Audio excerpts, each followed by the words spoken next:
Video like जरूर कर लीजिए और ऐसे वीडियो लगातार फ्री में पाने के लिए चैनल को तुरंत सब्सक्राइब कर लीजिए और बेल आइकन को जरूर टैप कर लीजिए ताकि आगे भी सारे वीडियो आपको मिलते रहे। यूट्यूब में फॉलो करते हैं तो प्लीज ये वाला फ्री टेलीग्राम चैनल जरूर ज्वाइन कर लीजिएगा। सारे नोटिफिकेशन सारे अपडेट यहीं पे आते हैं, ध्यान रखिए। नमस्कार दोस्तों, स्वागत है आपका स्टडी फॉर सिविल सर्विसेज में। आज हम लोग देखेंगे यूपी पीसीएस के लिए पॉलिटी के 100 मोस्ट एक्सपेक्टेड सवालों का सेक्शन वाइज टेस्ट। तो यूपी पीसीएस के बहुत सारे टेस्ट मैंने कराए हैं, पूरी प्लेलिस्ट बनी यूपी पीसीएस 2025 टेस्ट सीरीज। उससे आप वीडियोस देख के पूरे जो सवाल है उनको देख सकते हैं। बाकी इन सवालों को अटेम्प्ट करना चाहते हैं तो आप इन नंबर पे कांटेक्ट करके एक टेस्ट सीरीज ले सकते हैं। मोस्ट एक्सपेक्टेड सवालों की टेस्ट सीरीज है। पहले चाहे तो वीडियो देख लें, खुद ही आप देख लेंगे कि कितने गजब गजब के सवाल हैं। ऑफिशियल सिलेबस के एक एक पॉइंट को कवर कर रहे हैं लेटेस्ट ट्रेंड और पैटर्न के अनुसार। तो पहला सवाल आपकी स्क्रीन पे है, कह रहा है इनमें से सही बता दो कौन सा है। अनुच्छेद 63, 64, 66, 67 यानी आर्टिकल 63, 64, 66, 67 के बारे में है। कौन सा इसमें से सही होगा। कह रहा है 63 जो है ये भारत के उपराष्ट्रपति से संबंधित है। 64 उपराष्ट्रपति के राज्यसभा के पदेन सभापति होने से संबंधित है। 66 उपराष्ट्रपति के निर्वाचन यानी जो उसका इलेक्शन प्रोसीजर उससे संबंधित है। 67 उपराष्ट्रपति द्वारा शपथ या प्रतिज्ञान से संबंधित प्रावधान है। ओथ और अफर्मेशन दिया हुआ है। तो यहाँ पे कौन सा सही होगा। तो यहाँ पे 1, 2, 3 सही हो जाएगा। जो आपका 67 है वो गलत है, क्योंकि ओथ की प्रावधान की अगर बात करें उपराष्ट्रपति के, वो हमें दी हुई है किसमें, ओथ की 69 में है ना। उपराष्ट्रपति की जो मतलब ओथ और अफर्मेशन है ये पावर दी हुई है किसमें, आर्टिकल 69 में, ना कि 67 में। बाकी 1, 2, 3 सही हो जाएगा। चलो फिर से देखो, इंपॉर्टेंट आर्टिकल है 53, 55, 57, 59। इसमें से गलत कौन सा है ये आपको बताना है। जैसे 53 संघ की कार्यकारी शक्ति यानी एग्जीक्यूटिव पावर ऑफ यूनियन, 55 में term of office of president, 57 eligibility of री election, 59 condition for the office of president. बहुत ही बढ़िया सवाल है। यहाँ पे गलत है राष्ट्रपति की पद अवधि, यानी जो टर्म है ऑफिस ऑफ प्रेसिडेंट का, ये आपको याद भी रखना है। प्रेसिडेंट का जो टर्म है ऑफिस का ये आर्टिकल 56 में दिया है। किस में दिया है, आर्टिकल 56 में दिया है। तो 55 में क्या दिया है, मैनर ऑफ इलेक्शन है ना, यानी मैनर ऑफ इलेक्शन। हिंदी में अगर कहें मैनर ऑफ इलेक्शन का मतलब क्या हुआ, राष्ट्रपति के निर्वाचन की रीति क्या होगी, कैसे राष्ट्रपति को चुना जाएगा, ये अनुच्छेद 55 में दिया हुआ है। और 56 में उसकी पदावधि के बारे में दिया है, टर्म दिया हुआ है। क्वेश्चन 3 पे आ जाते हैं। इसमें आपको सही की पहचान करनी है। 40, 26, 24, 48 आर्टिकल। 40 कह रहा है ऑर्गेनाइजेशन ऑफ विलेज पंचायत यानी ग्राम पंचायतों का गठन। Freedom to manage religious affair 26 में है। Prohibition of child labour factories 24 में है। Separation of judiciary from executive 48 में है। तो यहाँ पे सही की बात करें अगर तो कौन सा सही है, 1, 2, 3, क्योंकि कार्यपालिका से न्यायपालिका के पृथक्करण की बात करें तो ये अनुच्छेद 50 में आर्टिकल 50 में दिया हुआ है। और वहीं आर्टिकल 48 में दिया हुआ है organisation of agriculture and animal husbandry, यानी हिंदी में अगर कहें तो हिंदी में इसका मतलब हो गया कृषि और पशुपालन का संगठन। ठीक है, चलो क्वेश्चन नंबर 4, भारतीय न्याय संहिता विधेयक 2023 के अंतर्गत आने वाली कुछ धाराओं के संबंध में गलत विकल्प का चयन करना है। भारतीय न्याय संहिता बीएनएस 2023 के संबंध में कौन सा गलत है। धारा 101 के अंतर्गत मानहानि के संबंध में प्रावधान है। 316 में धोखाधड़ी यानी फ्रॉड से संबंधित प्रावधान है। 135 के अंतर्गत अपहरण के संबंध में प्रावधान है। और 63 के अंतर्गत बलात्कार के संबंध में प्रावधान है। तो यहाँ पे गलत कौन सा हो जाएगा। तो यहाँ पे गलत की बात करें अगर तो मानहानि जो है प्रावधान, मानहानि वो गलत है, क्योंकि 101 में अब हत्या को डाल दिया गया है ना। जो मर्डर है वो किस में डाल दिया गया, बीएनएस के धारा 101 में। तो 101 के अंतर्गत हत्या को दिया गया है, ये आपको याद रखना है। और मानहानि की बात करें अगर तो इसको धारा 354 में डाल दिया गया बीएनएस की, किसमें, 354 में। ठीक है, तो ये याद रखिएगा। इसके बाद कह रहा भारत का जो संविधान है 26 जनवरी 1950 को लागू हुआ। उस समय पार्ट ए स्टेट ऐसे करके थे। कौन सा राज्य इसमें शामिल नहीं था पार्ट ए स्टेट में, है ना। तो देखो असम, बिहार, एमपी शामिल था, राजस्थान इसमें नहीं शामिल है ना, राजस्थान नहीं शामिल था। इसके बाद कह रहा है धन विधेयक के संबंध में क्या सही है, मनी बिल के बारे में। तो स्टेटमेंट्स 4 दी हुई हैं, अच्छे से इन स्टेटमेंट्स को पढ़ेंगे तभी आप उत्तर दे पाएंगे। इसे केवल लोकसभा में पेश किया जा सकता है। लोकसभा अध्यक्ष की अनुशंसा के बाद ही इसे पुनर्स्थापित किया जा सकता है। लोकसभा राज्यसभा की सिफारिशों को स्वीकार या अस्वीकार कर सकती है। और यदि राज्यसभा 14 दिनों के भीतर विधेयक को लोकसभा को नहीं लौटाती है तो इसे तय सीमा के भीतर पारित माना जाएगा, अगर राज्यसभा जो है रिटर्न नहीं करती 14 दिन के अंदर। तो यहाँ पे कौन सा सही है। तो यहाँ आप देखेंगे 1, 3, 4 सही है, दूसरा वाला गलत हो जाएगा यहाँ पे, मतलब ऑप्शन बी सही हो जाएगा। क्यों दूसरा गलत है, क्योंकि देखिए लोकसभा अध्यक्ष की अनुशंसा के बाद नहीं, राष्ट्रपति की अनुशंसा के बाद, किसके बाद, राष्ट्रपति प्रेसिडेंट की अनुशंसा के बाद ये पुनर्स्थापित होता है। चलो इसके बाद है inter state council, ministry of law and justice के अंतर्गत GST council, ministry of finance, central administrative jurisdiction ministry of personal, commissioner for linguistic minority ministry of minority affairs. तो यहाँ पे कौन सा सही हो जाएगा? तो यहाँ पे आप देखेंगे 2, 3, 4 सही है, पहला गलत हो जाएगा क्योंकि अंतर्राज्यीय परिषद की बात करें, ये होम मिनिस्ट्री के अंतर्गत आता है, गृह मंत्रालय के अंतर्गत आ जाता है, ठीक है, गृह मंत्रालय। अब क्वेश्चन 8 में कह रहा है निम्नलिखित में से किस राज्य में लोकसभा की जो सीटें हैं उनकी संख्या सबसे कम है ना?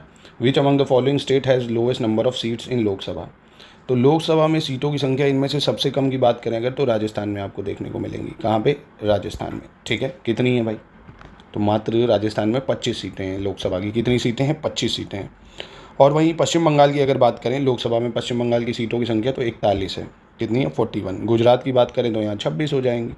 कर्नाटक की बात करें अगर तो यहाँ 28 हो जाएंगी ना। लोकसभा की सीटें ज़रूर कई बार पूछ ली जाती तो आपको पता होनी चाहिए, राज्यसभा की, लोकसभा की। चलो, इसमें कि सही उत्तर का बताना है, सही कथन कौन सा होगा। लोकसभा में निंदा प्रस्ताव जो है यानी सेंश्योर मोशन, इसको स्वीकार करने का कारण बताना अनिवार्य होता है। निंदा प्रस्ताव जो है किसी एक मंत्री या मंत्रियों के समूह या पूरे मंत्रिपरिषद के विरुद्ध लाया जा सकता है। निंदा प्रस्ताव जो है मंत्रिपरिषद की कुछ नीतियों या कार्यों की निंदा करने के लिए लाया जाता है। और यदि लोकसभा में निंदा प्रस्ताव पारित हो जाए तो मंत्रिपरिषद के लिए इस्तीफा देना आवश्यक हो जाता है। तो यहाँ पे कौन सा आपका सही होगा स्टेटमेंट? तो यहाँ पे देखिए 1, 2, 3 सही है। सेंश्योर मोशन अगर पास हो जाए तो उसे इस्तीफा नहीं देना पड़ता, ये गलत है ना। चलिए, अगला कह रहा है भारतीय संविधान के किस संशोधन अधिनियम के द्वारा मंत्रिमंडल यानी जो कैबिनेट शब्द है इसको संविधान के अनुच्छेद 352 में जोड़ा गया था। जो कैबिनेट शब्द जो है आर्टिकल 352 के थ्रू किस कॉन्स्टिट्यूशन अमेंडमेंट से जोड़ा गया था? तो इसको जोड़ा गया था आपके 44th कॉन्स्टिट्यूशन अमेंडमेंट एक्ट 1978 से, 44 कॉन्स्टिट्यूशन अमेंडमेंट एक्ट 1978, ठीक है। इसके बाद 11वां नंबर प्रश्न देख लेते हैं। सेलेक्ट द करेक्ट ऑप्शन, कौन सा सही है। यह एक बड़ा निकाय है, मंत्रिपरिषद की बात कर रहा है। यह एक बड़ा निकाय है, 60 से 70 मंत्री होते हैं। इसके कार्य जो है मंत्रिमंडल द्वारा तय किए जाते हैं। यह मंत्रिमंडल के निर्णयों को कार्यान्वित करता है और यह एक गैर संवैधानिक निकाय है। संविधान के अनुच्छेद 77 और अनुच्छेद 78 में इसका विस्तार से वर्णन भी किया गया है। तो यहाँ पे कौन सा सही होगा आपके हिसाब से? तो यहाँ आप देखेंगे काउंसिल ऑफ मिनिस्टर के लिए 1, 2, 3 स्टेटमेंट सही हो जाएगा, 4th और 5th गलत हो जाएगा। क्यों 4th 5th गलत हो जाएगा? क्योंकि देखिए ये एक संवैधानिक निकाय है तो नॉन कॉन्स्टिट्यूशनल बॉडी है, इसलिए गलत हो गया।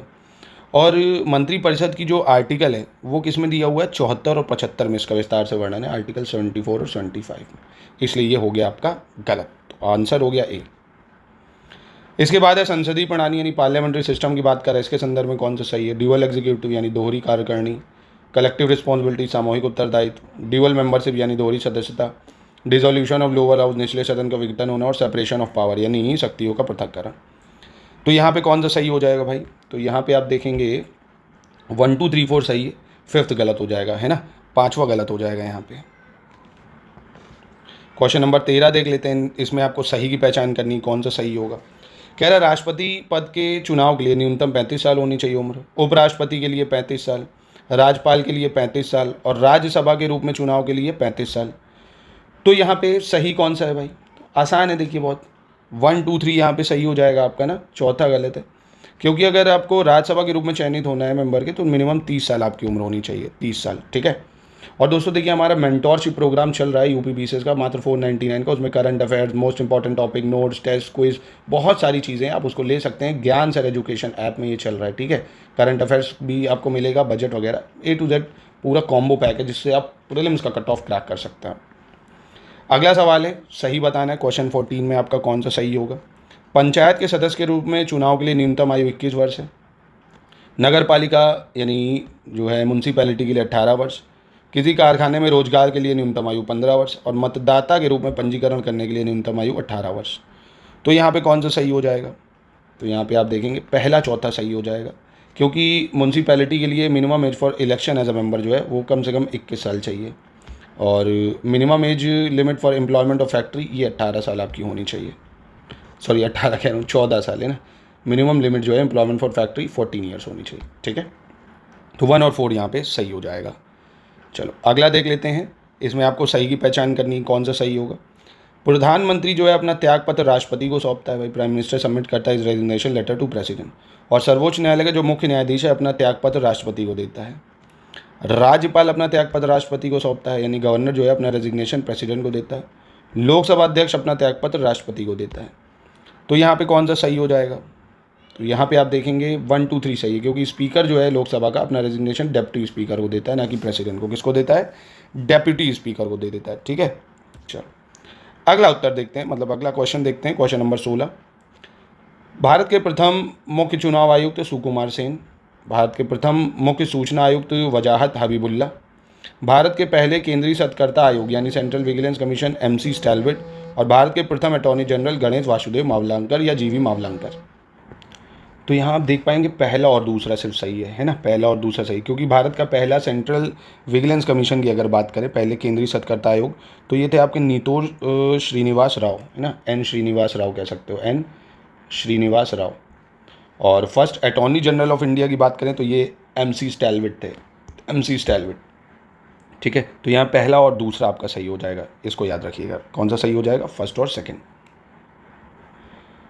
इसके बाद कह रहा है दादर नगर हवेली और दमन दीव निम्नलिखित में से किस उच्च न्यायालय के अधिकार क्षेत्र में आते हैं? Dadar Nagar Haveli Daman Diu comes under the jurisdiction of which of the following high court. तो ये किसके अंतर्गत आते हैं? दादर नगर हवेली दमन दीव बॉम्बे हाई कोर्ट के अंतर्गत। किसके? Bombay high court. क्वेश्चन 18 में इनकरेक्ट आपको बताना है, कौन सा यहाँ पे गलत होगा आपका।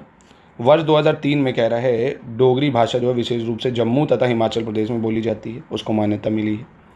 2003 में ये आधिकारिक भाषा के रूप में मान्यता प्राप्त बोडो भाषा विशेष रूप से असम और पश्चिम बंगाल में बोली जाती है।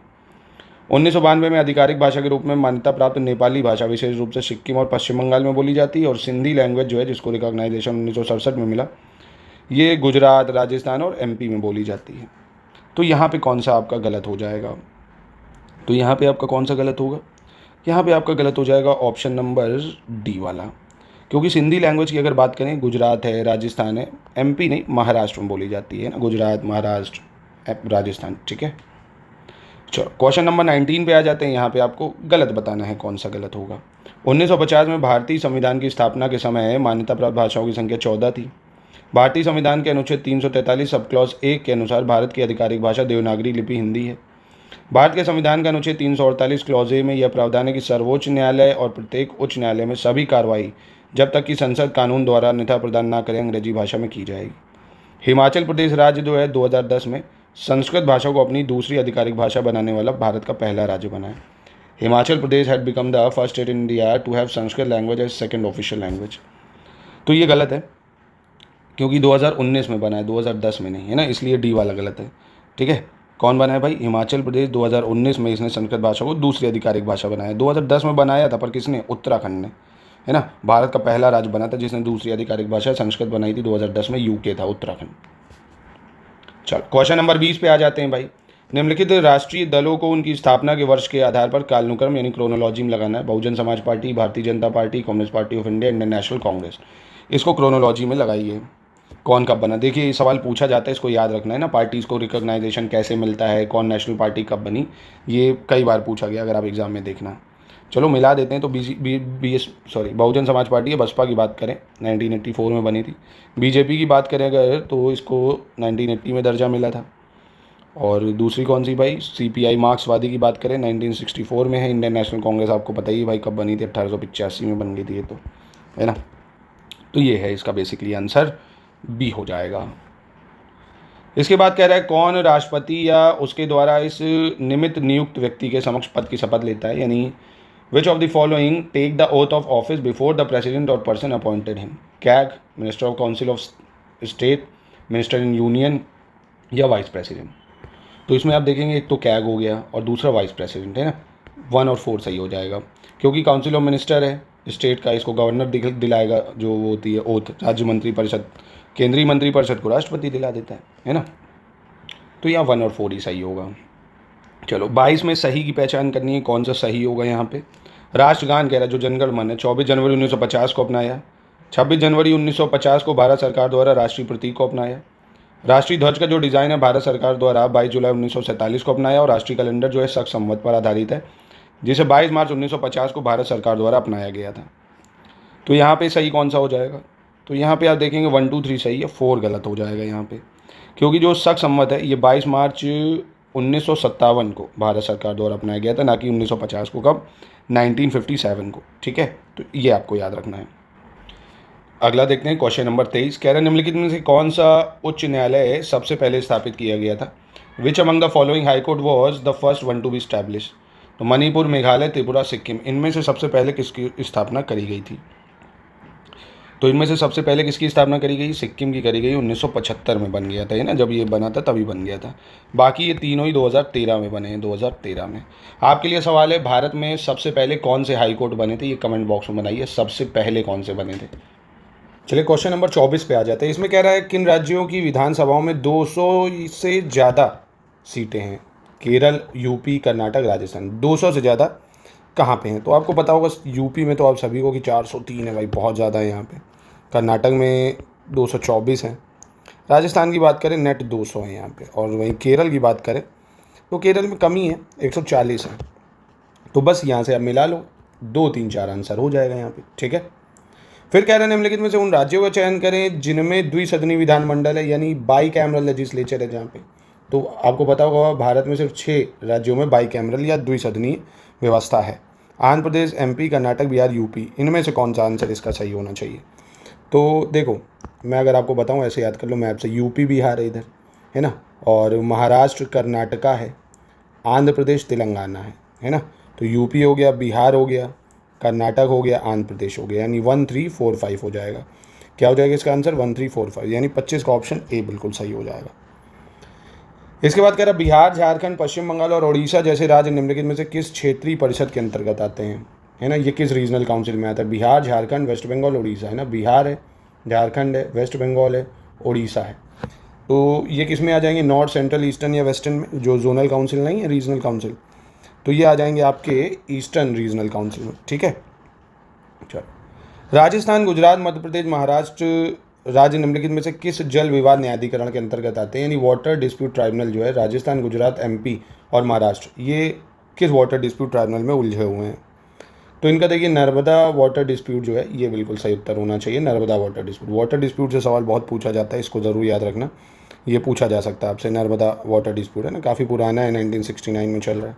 ऐसे गोदावरी जल विवाद भी है महाराष्ट्र के बीच में, भाई ऐसे मैप से कर लिया करो, महाराष्ट्र है, कर्नाटक है, आंध्र प्रदेश है, MP है, उड़ीसा है, गोदावरी वाला है ना। वाटर डिस्प्यूट ट्राइब्यूनल इंपॉर्टेंट होते हैं।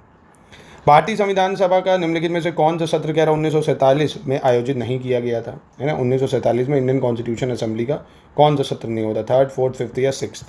तो इसका सही उत्तर क्या हो जाएगा? ये हो जाएगा आपका 6ठा सेशन या 6th सेशन।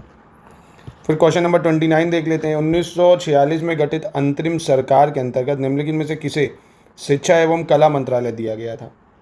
यानी ministry of education and arts under the interim government formed in the year 1946। तो ministry of education and arts, इसके जो अंतरिम सरकार थे, ये मंत्रालय किसको मिला? C राजगोपालाचारी को, है ना। तो इंतरिम गवर्नमेंट भी एक बार देख लेना, इससे भी आपके सवाल कई बार बन जाते हैं काफ़ी। इसके बाद है मेंबर और उनके पास कौन सा डिपार्टमेंट था? जैसे सरदार वल्लभ भाई पटेल हैं, डॉक्टर राजेंद्र प्रसाद है, जॉन मथाई और RK शमुगम चेट्टी, है ना। भारत की पहली कैबिनेट की बात कर रहा है, जो फर्स्ट कैबिनेट थी, इसमें से गलत कौन सा मैच कर रहा है? तो सरदार वल्लभ भाई पटेल राष्ट्रमंडल तथा विदेशी मामले, ये तो गलत है भाई, ये तो नेहरू जी के पास था, है ना। ये किसके पास था? नेहरू जी के पास था, ये गलत है। बाकी ये तीनों बिल्कुल ठीक हो जाएंगे।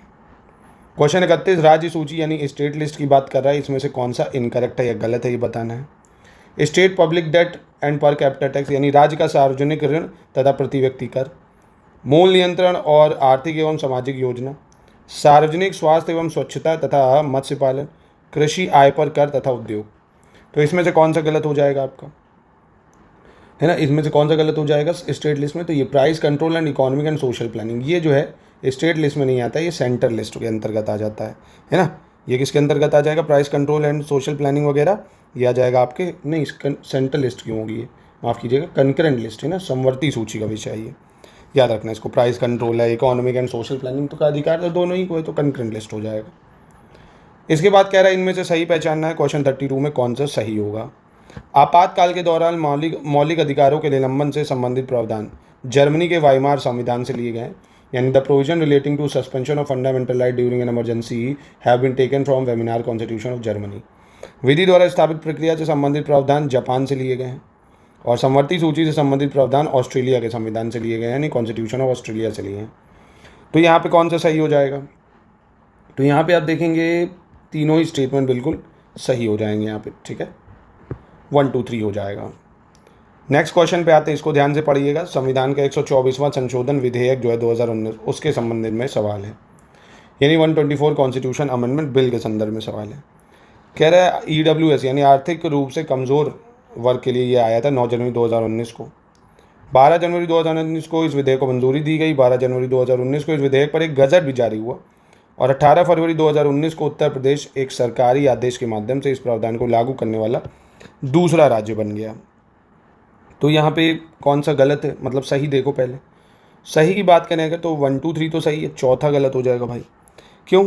क्योंकि गुजरात जो है वो बना था यहाँ पे, है ना। उत्तर प्रदेश एक सरकारी आदेश से प्रावधान लागू करना दूसरा राज्य बना, ये गलत होना चाहिए।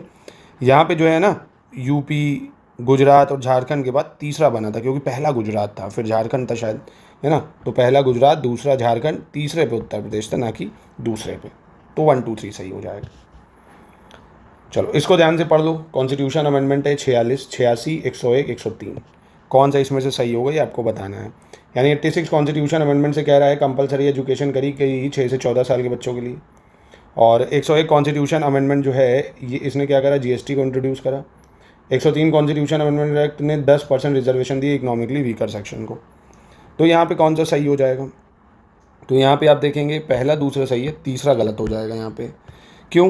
क्योंकि ये मिला था 103 कॉन्स्टिट्यूशन अमेंडमेंट एक्ट 2019 से, ना कि 18 से, है ना। 103 कॉन्स्टिट्यूशन अमेंडमेंट एक्ट ने दिया था 10% EWS रिजर्वेशन, याद रखना 2019। मौलिक अधिकारों के संबंध में सही विकल्प चुनना है भाई फंडामेंटल राइट्स के लिए। यहाँ पे कौन सा सही होगा आपका, ध्यान से इसको देख लीजिए, एक बार अच्छे से समझ लीजिए इसको। ये नकारात्मक है क्योंकि ये राज्य को कुछ मुद्दों पर कार्रवाई करने से रोकते हैं, यानी they are negative because they restrict the state from acting on certain issues. ये न्याय संगत है, यानी they are just and can be enforce by court.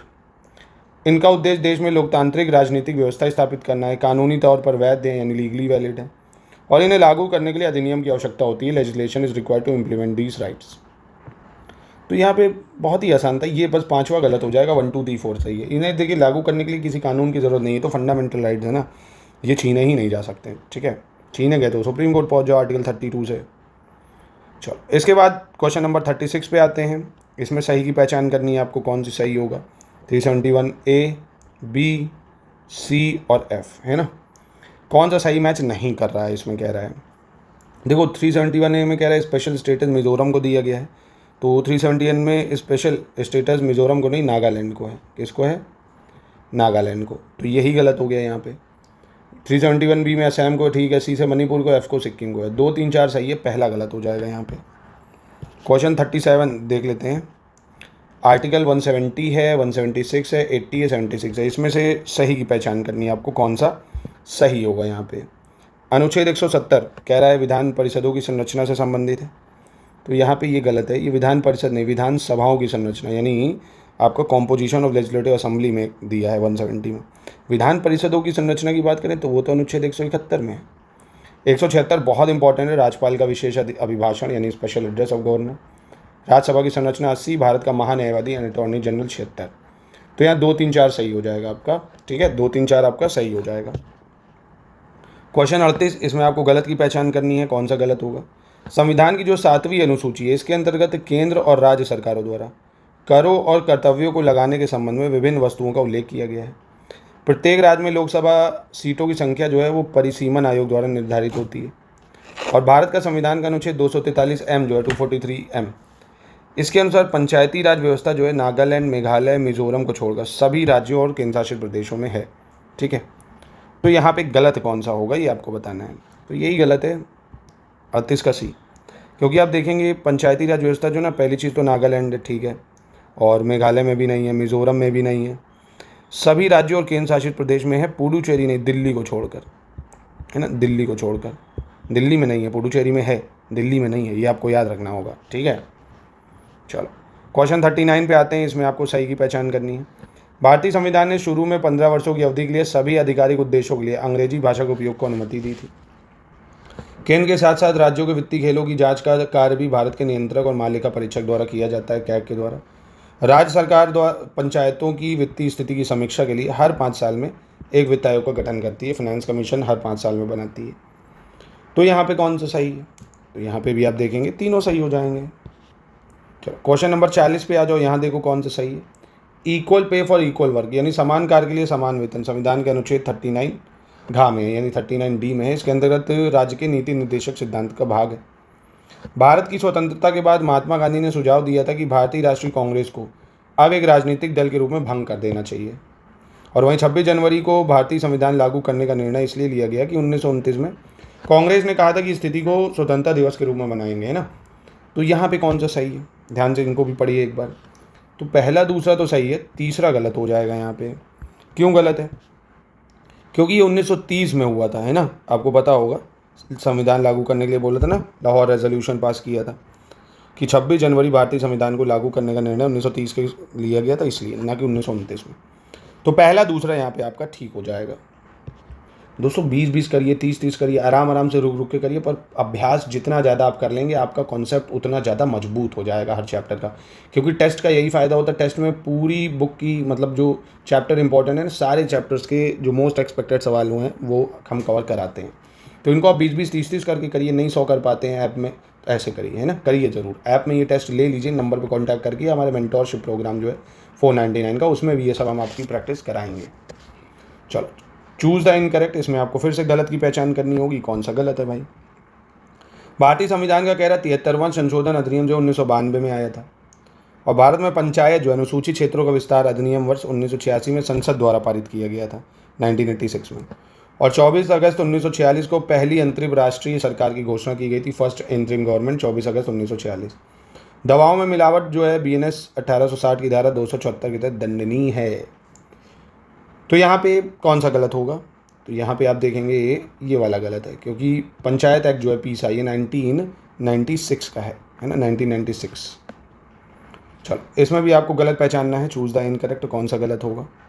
हमारे देश के पहले लोकपाल जो है न्यायाधीश पिनाकी चंद्र घोष है, फर्स्ट लोकपाल। और राज्य स्तर पर लोक आयुक्त की नियुक्ति की पहली अनुशंसा प्रशासनिक सुधार आयोग यानी एडमिनिस्ट्रेटिव रिफॉर्म कमीशन द्वारा हुई है। और ओम्बड्समैन का भारतीय प्रतिमान लोकपाल है।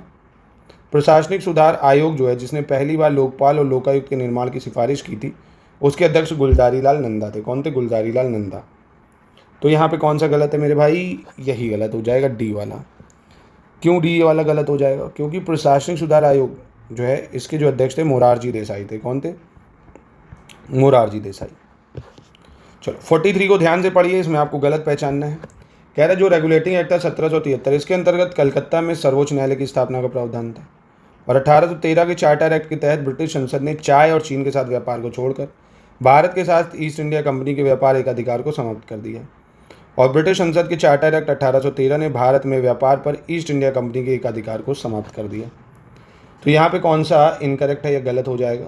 तो यहाँ पे आप देखेंगे कोई भी गलत नहीं है, ये तीनों बिल्कुल ठीक हो जाएंगे। क्वेश्चन 44 देख लेते हैं। यहाँ पे आपको करेक्ट बताना है। चूज़ द करेक्ट ऑप्शन, कौन सा सही होगा? भारतीय परिषद अधिनियम 1861 के अंतर्गत भारतीयों के लिए अपने देश के प्रशासन में कुछ हिस्सा लेना संभव बना दिया गया। और इंडियन काउंसिल एक्ट जो है 1892, इसके तहत भारतीय विधान परिषद को बजट पर बहस करने की शक्ति भी मिल गई थी। तो यहाँ पे कौन सा सही हो जाएगा? तो देखिए बजट पे शक्ति मिली 1892 से, बिल्कुल सही है। और 1861 से कुछ हिस्सा लेना भी संभव हुआ प्रशासन में, ये भी सही है। तो यहाँ दोनों सही हो जाएंगे आपके। क्वेश्चन 45 में आ जाते हैं। यहाँ पे आपको करेक्ट या सही बताना है। ब्रिटिश भारत में सांप्रदायिक प्रतिनिधित्व का जो प्रावधान है मॉर्लो मिंटो सुधार अधिनियम 1909 द्वारा तय किया गया। और भारत सरकार अधिनियम 1935 के अंतर्गत केंद्र में द्वैध शासन की व्यवस्था की गई, यानी डायरकी स्टैब्लिश करी गई गवर्नमेंट ऑफ इंडिया 1935 से। तो यहाँ पे कौन सा सही है? तो यहाँ आप देखेंगे दोनों स्टेटमेंट यहाँ पे भी आपके ठीक हो जाएंगे। चलो क्वेश्चन नंबर 46 देख लो। यहाँ पे सही की पहचान करो। ब्रिटिश भारत में प्रांतीय स्वायत्तता यानी जो प्रोविंशियल ऑटोनॉमी है, उसकी शुरुआत भारत सरकार अधिनियम 1919 से हुई थी, है ना, प्रोविंशियल ऑटोनॉमी की। और 1919 के भारत सरकार अधिनियम द्वारा पहली बार भारतीय विधायिका को द्विसदनी बनाया गया था, बाइकैमरल बनाया गया था 1919 के एक्ट से। और भारत सरकार अधिनियम 1919 में विधायिका में महिलाओं के लिए आरक्षित सीटों का प्रावधान किया गया था। ठीक है, तो इसमें से कौन सा सही होगा? तो इसमें से आप देखेंगे पहला दूसरा तो सही है, तीसरा गलत हो जाएगा, क्योंकि ये गवर्नमेंट ऑफ इंडिया 1935 से करा गया था वुमेन्स के लिए सीट रिजर्व का प्रावधान। ठीक है, चलो क्वेश्चन 47 पे आते हैं। तो अब यहाँ पे फिर से आपको गलत की पहचान करनी होगी, इनकरेक्ट की कौन सा गलत है। भारत सरकार अधिनियम 1919 में भारतीय सिविल सेवा के लिए एक अलग परीक्षा का प्रावधान किया गया था जो भारत में आयोजित की जानी थी। भारत सरकार अधिनियम 1919 के अंतर्गत भारतीय विधानमंडल का जो अंतिम चुनाव वर्ष है 1945 में हुआ, और राष्ट्रपति का जो अध्यादेश है जारी करने की शक्ति भारत सरकार अधिनियम 1935 से प्रेरित है। तो यहाँ पे कौन सा गलत है? तो यहाँ आप देखेंगे कोई गलत नहीं है, ये तीनों स्टेटमेंट बिल्कुल ठीक हो जाएंगे। आई होप आप कर भी रहे होंगे, इसको समझ में भी आपको अच्छे से आ रहा होगा। इसके बाद कह रहे हैं संवैधानिक निरंकुशता का सिद्धांत यानी प्रिंसिपल ऑफ कॉन्स्टिट्यूशनल ऑटोक्रेसी, ये भारत सरकार अधिनियम यानी गवर्नमेंट ऑफ इंडिया 1935 से आए, और भारत सरकार अधिनियम 1935 के तहत ही केंद्र और राज्यों के बीच शक्तियों का जो विभाजन है वो किया गया, और राज्यों में दोहरा शासन समाप्त कर दिया गया और केंद्र में दोहरा शासन लागू हुआ। भारत सरकार अधिनियम 1935 के अंतर्गत अखिल भारतीय महासंघ यानी ऑल इंडिया फेडरेशन की भी स्थापना करी गई। तो यहाँ पे कौन सा गलत है? तो यहाँ पे भी भाइयों कोई गलत नहीं है, तीनों स्टेटमेंट बिल्कुल सही हो जाएंगे और बेहद इंपॉर्टेंट। चलो अब डायरकी सिस्टम की बात कर रहा है। द्वैध शासन प्रणाली को समाप्त कर केंद्र में लागू करा गया किस अधिनियम से? है ना कि प्रांतों से डायरकी हटाई प्रोविंसेस से और उसको सेंटर में लगा दी।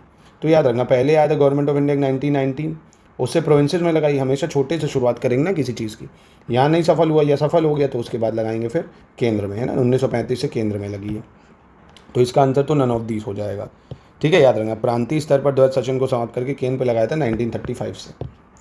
चलो 50 क्वेश्चन देख लेते हैं। क्वेश्चन नंबर 50 क्या कह रहा है? सही विकल्प बता दो भाई। यहाँ पे जो गवर्नमेंट ऑफ इंडिया 1919 है, इसके तहत कह रहा है भारत में संघीय शासन व्यवस्था प्रदान की थी। भारत सरकार अधिनियम 1935 द्वारा स्थापित संघ में अवशिष्ट शक्तियाँ जो है गवर्नर जनरल को दी गई, और 1947 के स्वतंत्रता अधिनियम से भारतीय संविधान का मुख्य स्रोत माना जाता है ये, और भारत सरकार अधिनियम 1858 द्वारा बर्मा को भारत से अलग कर दिया गया। तो यहाँ पे कौन सा सही है? यहाँ पे सही है फिर आपका बी वाला कि रेसिड्यू पावर जो है वो दी गई थी गवर्नर जनरल को, ये बिल्कुल सही हो जाएगा, है ना। भारत में संघीय शासन व्यवस्था की अगर बात करें तो इसकी स्थापना 1935 के गवर्नमेंट ऑफ इंडिया एक्ट से होगी, और भारत सरकार जो संविधान का स्रोत है ये आपको पता ही होगा गवर्नमेंट ऑफ इंडिया 1935 है, और बर्मा को अलग करा गया था भारत से गवर्नमेंट ऑफ इंडिया 1935 से ही। ठीक है, चलिए अगला देख लेते हैं। क्वेश्चन नंबर 51, इसमें भी आपको गलत की पहचान करनी, कौन सा गलत है। कह रहा भारत के लिए संविधान सभा का जो विचार है वो सबसे पहली बार 1934 में एम एन रॉय ने दिया था, और क्रिप्स मिशन ने यह विचार दिया था कि एक निर्वाचित संविधान सभा को भारत का संविधान बनाने का प्रस्ताव देना चाहिए, यानी बोला था कि एक इलेक्टेड कॉन्स्टिट्यूशन असेंबली हो जो कॉन्स्टिट्यूशन को फ्रेम करे। और वहीं कैबिनेट मिशन योजना 1946 के अंतर्गत भारतीय संविधान सभा का गठन हुआ। तो यहाँ पे कौन सा गलत है? अगर आप देखें तो गलत तो आप कहेंगे सर कोई नहीं है, तीनों ही बिल्कुल सही है। क्वेश्चन 52 पे ऐसे ही आते हैं। कहता है फर्स्ट इंटरिम नेशनल गवर्नमेंट जो बनी थी 24 अगस्त 1946 को घोषणा हुई थी इसकी, और 1946 में बनी अंतरिम सरकार में कार्यकारी परिषद के जो उप सभापति थे जवाहरलाल नेहरू थे, deputy chairman of executive council. संविधान सभा में सदस्यों का जो चुनाव है वो प्रांतीय सभाओं द्वारा किया जाता है, यानी प्रोविंशियल असेंबली द्वारा होता है, और संविधान सभा की प्रथम बैठक की जो अध्यक्षता है वो डॉक्टर राजेंद्र प्रसाद ने करी थी। First meeting of constitution assembly presided by doctor Rajendra Prasad. तो यहाँ पे गलत कौन सा है? तो ये तो आप कहेंगे सर गलत है, ये नहीं। पहली संविधान सभा की जो अध्यक्षता है वो सच्चिदानंद सिन्हा ने करी थी जो कि टेम्परेरी प्रेसिडेंट थे। क्वेश्चन 53 पे आते हैं, इसमें से करेक्ट या सही की पहचान करनी है, कौन सा यहाँ पे सही होगा। तो भारत का जो संविधान है 26 नवंबर 1949 को अपनाया और अधिनियमित किया गया। बी आर अम्बेडकर जो है वो बॉम्बे प्रेसिडेंसी से संविधान सभा के लिए चुने गए, और सरदार वल्लभ भाई पटेल ने संविधान सभा में वयस्क मताधिकार को 15 वर्षों के लिए स्थगित करने की बात कही थी। तो यहाँ पे कौन सा सही होगा? तो यहाँ पे आप देखेंगे पहला दूसरा सही है, तीसरा गलत हो जाएगा, क्योंकि ये 15 वर्षों के लिए स्थगित करने की बात करी थी मौलाना अबुल कलाम आज़ाद ने। किसने? मौलाना अबुल कलाम आज़ाद। ठीक है, चलो फिर अगला देखते हैं क्वेश्चन नंबर 54। इसमें कह रहा है आपको सही बताऊं। दिसंबर 1953 में फजल अली की अध्यक्षता में एक 3 सदस्यीय राज्य पुनर्गठन आयोग की स्थापना हुई थी। भारतीय संविधान सभा में कुल 15 महिला सदस्य थे। आमतौर पर नवनिर्वाचित लोकसभा के सबसे वरिष्ठ सदस्यों को प्रोटम स्पीकर बनाया जाता है। Usually the senior most member of newly elected Lok Sabha is made the pro tem speaker. तो यहाँ पे करेक्ट कौन सा है? Choose the correct statement. तो यहाँ पे आप देखेंगे ये तीनों स्टेटमेंट बिल्कुल करेक्ट हो जाएगी, कोई गलत नहीं होगी। क्वेश्चन 55 पे आ जाते हैं, यहाँ पे भी सही की पहचान करनी है। आर्टिकल 170 क्लॉज 2 यानी 170 अनुच्छेद क्लॉज 2 के अनुसार किसी राज्य विधानसभा के सदस्यों की जो संख्या है उस राज्य की जनसंख्या पर निर्भर करती है। सदन तथा राज्यपाल के बीच विधानसभा का जो अध्यक्ष है वही संपर्क स्थापित करता है, और वहीं दिल्ली, लक्षद्वीप और जम्मू कश्मीर ऐसे संघ शासित प्रदेश हैं जहाँ विधानसभाएं हैं, और अनुच्छेद 166 के अनुसार संसद को विधान परिषद की स्थापना और समाप्ति का अधिकार भी है। तो यहाँ पे कौन सा सही है? ध्यान से चाहे तो पॉज करके फिर से तर्क कर लीजिए। पहला दूसरा यहाँ पे सिर्फ आपको सही देखने को मिलेगा, क्योंकि दिल्ली है आपका, लक्षद्वीप नहीं है, पुडुचेरी है, जम्मू कश्मीर है, ये ऐसे संघ शासित प्रदेश जहाँ विधानसभा है। और ये जो है ना अनुच्छेद 169 में है, संसद को विधान परिषद की स्थापना और समाप्ति का अधिकार, यानी लेजिस्लेटिव काउंसिल जो है 169 से संसद बना सकती है और ख़त्म भी कर सकती है। बहुत इंपॉर्टेंट आर्टिकल है काफ़ी। चलो क्वेश्चन 56 में भी आपको सही की पहचान करनी है भाई, कौन सा यहाँ पे सही होगा। संविधान सभा की जो कार्यवाही है 13 दिसंबर 1946 को नेहरू जी ने उद्देश्य प्रस्ताव पारित किया था यहाँ से। 22 जनवरी 1947 को सर्वसम्मति से उद्देश्य संकल्प पारित किया गया। बाद में उद्देश्य प्रस्ताव को संविधान की प्रस्तावना में बदल दिया गया। और 22 जनवरी 1947 को एक प्रस्ताव द्वारा संविधान के स्वरूप और संरचना पर विचार विमर्श एवं निर्णय लेने के लिए डॉक्टर अम्बेडकर की अध्यक्षता में एक प्रारूप समिति यानी ड्राफ्टिंग कमेटी बनी थी। तो यहाँ पे कौन सा सही होगा? तो यहाँ आप देखेंगे सिर्फ पहला दूसरा सही है, तीसरा गलत हो जाएगा। क्यों? क्योंकि ये बनी थी 29 अगस्त 1947 को। डेट बहुत ज़्यादा इंपॉर्टेंट है, 29 अगस्त 1947 को बनी थी ड्राफ्टिंग कमेटी। चलो संविधान सभा की बड़ी समितियों के संबंध में यहाँ पे आपको सही चुनना होगा, कौन सा सही है। संघ शक्ति समिति यानी यूनियन पावर कमेटी, संघीय संविधान समिति, प्रांतीय संविधान समिति, संचालन समिति, और ये उसके अध्यक्ष हैं। तो यहाँ आप देखेंगे जो संघ शक्ति समिति है यानी यूनियन पावर कमेटी है, ये नेहरू जी के हाथ में थी, है ना, पंडित नेहरू जी के हाथ में थी। बाकी ये तीनों बिल्कुल ठीक हो जाएंगे, 2, 3, 4। क्वेश्चन 58 पे आ जाते हैं। निम्नलिखित में से कौन से प्रावधानों को संसद के विशेष बहुमत और राज्यों की सहमति द्वारा ही संशोधित किया जा सकता है? विच of the following provision can be amended only by special majority of parliament and consent of state? तो इसका सही उत्तर क्या होगा भाई? राष्ट्रपति का चुनाव और उसकी रीति, संघ एवं राज्यों की कार्यपालिका शक्ति का विस्तार, संघ और राज्यों के बीच विधायी शक्तियों को वितरण, वस्तु एवं सेवा कर परिषद जीएसटी काउंसिल। तो यहाँ आप देखेंगे कौन सा सही पाएंगे, तो यहाँ पे आप चारों करेक्ट पा लेंगे। ठीक है, क्वेश्चन 59 में आ जाते हैं। यहाँ पे क्या कह रहा है? भारतीय संविधान का जो भाग 8 है उसमें अनुच्छेद 239 से 242 तक केंद्र शासित प्रदेशों से संबंधित प्रावधान की चर्चा है। भारतीय संविधान के भाग 9 में अनुच्छेद 243 से 243 ओ तक पंचायतों से संबंधित प्रावधानों की चर्चा है।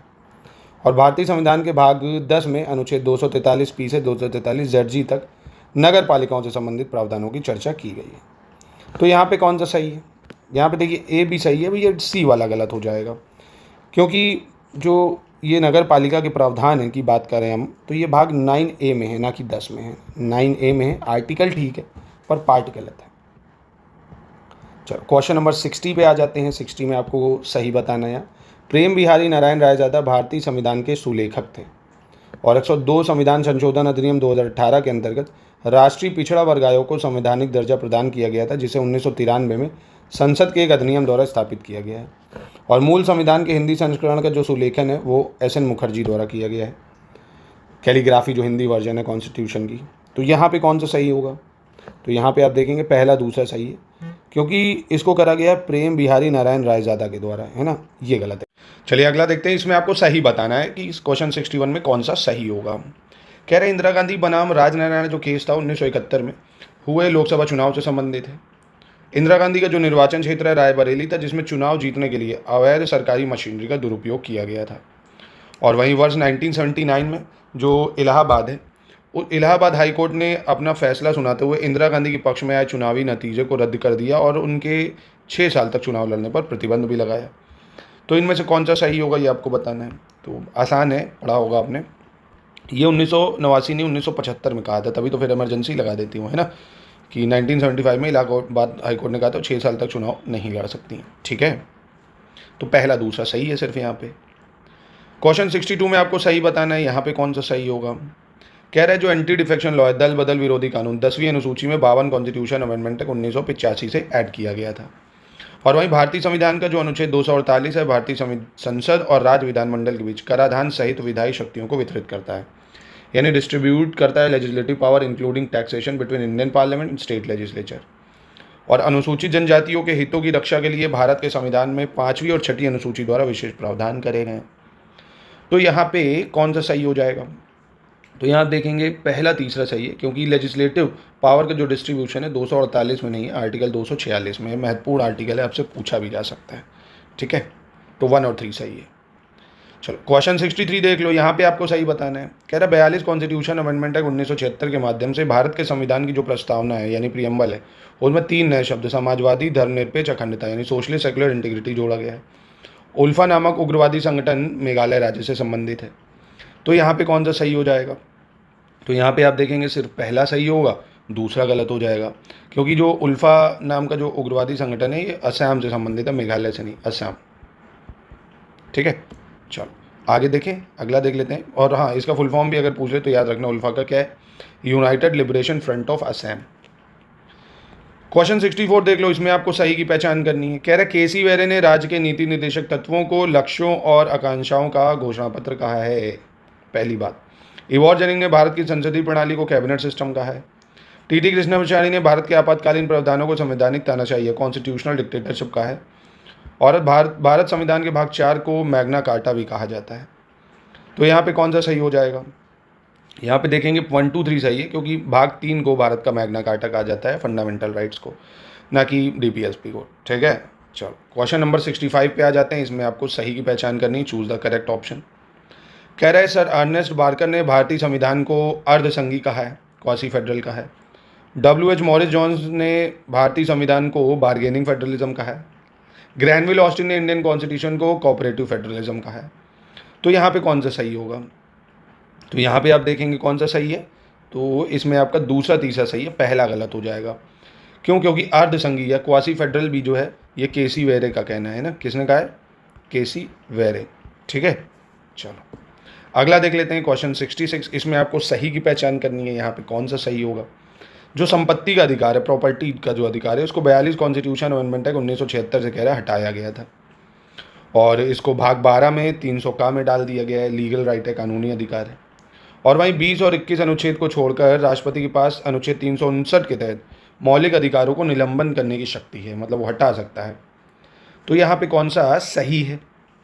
तो यहाँ आप देखेंगे दूसरा तीसरा सही है, पहला गलत है, क्योंकि इसको 44 कॉन्स्टिट्यूशन अमेंडमेंट एक्ट 1978 से हटाया गया था। ठीक है, बाकी राइट टू प्रॉपर्टी याद रखना, पार्ट 12 300A में है, और ये 315 आर्टिकल 359 के थ्रू 20-21 को छोड़कर सभी आर्टिकल मतलब फंडामेंटल राइट छिन जाते हैं इमरजेंसी जब लगती है। तो बी सही है सर। चलो इसको ध्यान से पढ़ लो। समिति के बारे में, एक एस्टीमेट कमेटी जो जिसमें 30 मेंबर होते हैं और सारे लोकसभा से होते हैं, कह रहा पब्लिक अकाउंट कमेटी 20 सदस्य होते हैं, और the members of the estimate committee are elected by Rajya Sabha. तो इनमें से कौन सा सही होगा?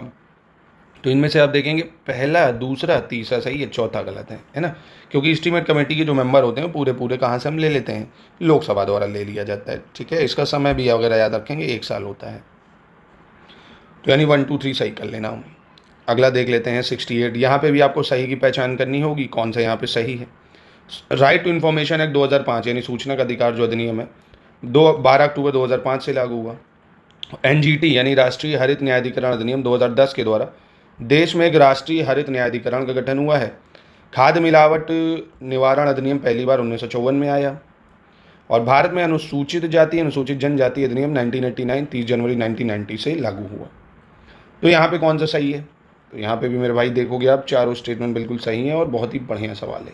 ठीक है, क्वेश्चन 69 पे आ जाते हैं। इसमें आपको गलत की पहचान करनी है, या गलत कौन सा है। ठीक है, कौन सा आपका गलत होगा। तो सबसे पहले क्या कह रहे हैं, आकस्मिकता निधि यानी कंटीजेंसी फंड की बात कर रहा है। ये पूरी तरह से संसद के नियंत्रण में होती है, और इससे पैसा निकालने के लिए संसद की मंजूरी आवश्यकता है। यानी कंटीजेंसी फंड जो है कंट्रोल होता है पार्लियामेंट के पास। आर्टिकल 89 क्लॉज 1 के अनुसार राज्यसभा का पदेन सभापति उपराष्ट्रपति होगा। 54(1) के अनुसार राष्ट्रपति के चुनाव में संसद के दोनों सदनों के निर्वाचित सदस्य और निर्वाचकगण होंगे, न कि मनोनीत सदस्य। और 66 क्लॉज 1 के अनुसार वाइस प्रेसिडेंट यानी उपराष्ट्रपति के चुनाव में संसद के दोनों सदनों के सभी सदस्य होंगे।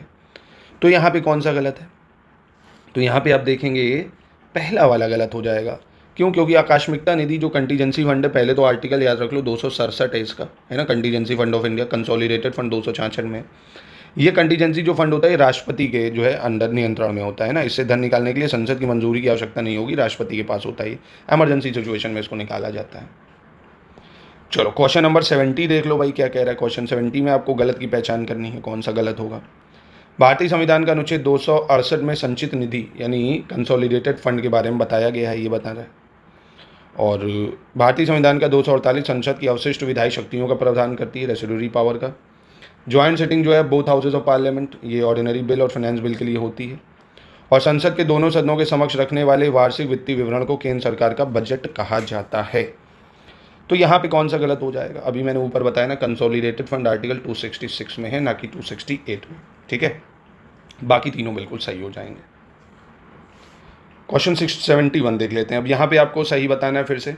संविधान का जो अनुच्छेद 331 है, इसमें राष्ट्रपति द्वारा 2 एंग्लो इंडियनों को लोकसभा में नामांकित करने का प्रावधान है, पर ये था, अब तो रहा नहीं। एंग्लो इंडियन शब्द पहली बार भारत सरकार अधिनियम 1935 के माध्यम से जोड़ा गया और 126 संशोधन अधिनियम के तहत 2019 लोकसभा और विधानसभा, इनके लिए एंग्लो इंडियन के नामांकन का प्रावधान ही समाप्त कर दिया गया है। तो क्या बोलेंगे इस पर आप, क्या सही है? तो ये तीनों ही सही है ना, इस प्रावधान को ख़त्म कर दिया गया, पहले 331 आर्टिकल में ये था। ठीक है, चलो, और ये याद रखना, एक चीज़ का करेक्शन कर लो, 126 कॉन्स्टिट्यूशन अमेंडमेंट एक्ट नहीं, बिल था, है ना, बिल लाया गया था 126वां। एक्ट तो था 104 कॉन्स्टिट्यूशन अमेंडमेंट 2020, है ना, 104 कॉन्स्टिट्यूशन अमेंडमेंट एक्ट 2020 के तहत हटाया गया है। अगला देख लेते हैं। क्वेश्चन 72 में भी सही बताना है कौन सा होगा आपको। राज्य का जो महाधिवक्ता है, यानी एडवोकेट जनरल है, कानूनी मामले में राज्य सरकार को सलाह देने के लिए अधिकृत है। राज्य का महाधिवक्ता सरकार का कानूनी सलाहकार होता है, लीगल एडवाइज़र होता है। और जो कैग की पोस्ट है, ये जो है भारतीय संविधान द्वारा सृजित की गई है और 89 क्लॉज 2 सब क्लॉज बी में लोकसभा को उसका कार्यकाल पूरा होने से पहले भंग भी किया जा सकता है। तो यहाँ पे कौन सा आपको सही लग रहा है? तो तीनों सही हैं, चौथा गलत हो जाएगा। और चौथा स्टेटमेंट बहुत इंपॉर्टेंट है, 85 में है ये, 85 क्लॉज 2 सब क्लॉज बी में, कि लोकसभा को उसका कार्यकाल पूरा होने से पहले भंग किया जा सकता है ना, और ये प्रधानमंत्री की सिफारिश पर राष्ट्रपति करेगा, सिंपल सा, है ना। तो 85 में है ये। चलो 73 पे आ जाओ। यहाँ पे गलत की पहचान करनी है। आपातकाल की स्थिति में संसद का कार्यकाल एक बार में 6 महीने तक कह रहा बढ़ाया जा सकता है। राष्ट्रपति को 5 वर्ष से पहले किसी भी समय लोकसभा को भंग करने का अधिकार होता है। संविधान का अनुच्छेद 82 जो है, इसके अनुसार राज्यों के बीच लोकसभा की सीटों का आवंटन 1971 की जनगणना के आधार पर किया गया है। और 61st कॉन्स्टिट्यूशन अमेंडमेंट एक्ट 1989 द्वारा जो मतदान की आयु है उसको 21 से घटाकर 18 वर्ष करा गया है। तो यहाँ पे कौन सा गलत हो रहा है? तो यहाँ पे आप देखेंगे पहला गलत है, क्योंकि इमरजेंसी अगर लगती तो parliament can be extended by 1 month at time, है ना, 1 महीने के लिए बढ़ाया जा सकता है उसको, ना कि 6 महीने के लिए। ठीक है, चलो क्वेश्चन 74 पे आ जाओ भाई। 74 क्या कह रहा है? राज्यसभा की जो अधिकतम संख्या है सीटों की, वो 250 निर्धारित की गई है। इनमें से 200 जो 38 सदस्य हैं राज्यों और केंद्र शासित प्रदेशों के प्रतिनिधित्व हैं, 12 आपके नॉमिनेटेड होते हैं। राज्य और केंद्र शासित प्रदेश के बीच राज्यसभा के लिए सीटों का जो आवंटन है वो संविधान की 4थी अनुसूची 4th शेड्यूल में है। और राज्यसभा के 1/3 सदस्य जो है प्रत्येक दूसरे वर्ष रिटायर हो जाते हैं। और राज्यसभा के सदस्यों का जो कार्यकाल है वो 5 वर्ष का होता है। कितना? 5 साल का। तो यहाँ पे कौन सा सही हो जाएगा? तो बहुत ही आसान है, 1 2 3 सही है। ये यहाँ पे 6 वर्ष होना चाहिए था। ठीक है, चलो क्वेश्चन नंबर 75 पे आ जाते हैं। गलत की पहचान करनी, चूज द इनकरेक्ट स्टेटमेंट। यहाँ पे कौन सा गलत होगा? आर्टिकल 79 के अनुसार संघ के लिए एक संसद होगी जिसमें राष्ट्रपति और 2 सदन होंगे भाई, है ना। क्या बोलता है article 79? There will be parliament for the union which will consist president and 2 houses. और संविधान के 5वें भाग के अंतर्गत अनुच्छेद 79 से 122 तक संसद के गठन, संरचना, अवधि, ये सब की जो है शक्तियाँ दी गई। अनुच्छेद 162 क्लॉज 1 के अनुसार प्रत्येक राज्य का राज्यपाल उच्च न्यायालय के न्यायाधीश बनने के योग्य व्यक्ति को महाधिवक्ता नियुक्त करता है। और 148 क्लॉज 1 के अनुसार भारत का एक नियंत्रक एवं महालेखा परीक्षक होगा जिसकी नियुक्ति राष्ट्रपति द्वारा की जाएगी। तो यहाँ पे गलत की बात करें तो गलत कौन सा है? तो यहाँ पे आप देखेंगे ऑप्शन सी गलत होगा, क्योंकि जो गवर्नर है अपॉइंट करता है क्वालिफाइड को एडवोकेट जनरल, वो आर्टिकल 165 में है ना। ये भी इंपॉर्टेंट है, एडवोकेट जनरल 165। चलो क्वेश्चन 76 में सही बताना है कौन सा होगा। संवैधानिक उपचार का अधिकार अनुच्छेद 32, समानता का अधिकार 19 से 22, शोषण के विरुद्ध 25 से 28, सांस्कृतिक एवं शैक्षणिक अधिकार 31। तो यहाँ पे सही तो यही है सिर्फ, है ना। राइट टू इक्वालिटी 14 से 18 में आता है। राइट अगेंस्ट एक्सप्लॉयटेशन 23-24 में आता है। कल्चरल एंड एजुकेशनल राइट की बात करें अगर तो ये आपका 29-30 में आ जाता है। 77 पे आ जाओ। इसमें आपको गलत पहचानना है कौन सा यहाँ पे गलत होगा। कह रहा है संविधान में या सिंधी भाषा को 2011 के 96वें या 96th कॉन्स्टिट्यूशन अमेंडमेंट द्वारा जोड़ा गया है। बोडो डोगरी मैत्री संतरी 2003 के 92 कॉन्स्टिट्यूशन अमेंडमेंट द्वारा जोड़ा गया है। और कोंकणी मणिपुरी नेपाली को 1992 के 71 संविधान संशोधन द्वारा। तो ये तो बहुत ही ज़्यादा आसान है, आपने हज़ारों बार इसको पढ़ा होगा कि 96 कॉन्स्टिट्यूशन अमेंडमेंट एक्ट 2011 से ओडिया जोड़ा है ना, ओडिया जो उड़िया था उसका नाम बदल के हमने क्या कर दिया था, ओडिया कर दिया था। सिंधी को तो हमने जोड़ा है 21 कॉन्स्टिट्यूशन अमेंडमेंट हुआ था जो 1967 में, उससे है ना, किससे, 21 कॉन्स्टिट्यूशन अमेंडमेंट से। यहाँ पे कह रहा है किसकी अध्यक्षता में 1976 में सामुदायिक विकास एवं पंचायती राज पर एक समिति का गठन किया गया था। Committee on the community development and Panchayati Raj was form under the chairmanship of home among the following. तो ये करा गया था आपकी श्रीमती दया चौबे की अध्यक्षता में, ठीक है। चलो इसमें देखो भाई स्टैट्यूटरी बॉडी कौन कौन सी है, इस तरह का सवाल भी पूछ लेता है कि कौन कॉन्स्टिट्यूशनल बॉडी, कौन स्टैट्यूटरी बॉडी है। वैधानिक निकाय है, national commission for SC, national commission for women, national commission for minority, national human right commission. बताओ भैया, देखिए नेशनल कमीशन फॉर SC तो आपको पता कॉन्स्टिट्यूशनल बॉडी है 338 में, तो ये तीनों जो है आपकी स्टैट्यूटरी बॉडी है, ये कॉन्स्टिट्यूशनल बॉडी था, है ना। राष्ट्रीय अनुसूचित जाति आयोग, अब इसका पूछ भी सकता है बना कब, क्रोनोलॉजी भी, तो ये तो 2004 में बना था। याद रखना ये बहुत इंपॉर्टेंट, राष्ट्रीय महिला आयोग 1992 में बना है, और अल्पसंख्यक आयोग अगले साल 1993, और मानवाधिकार आयोग भी बहुत इंपॉर्टेंट 1993, है ना।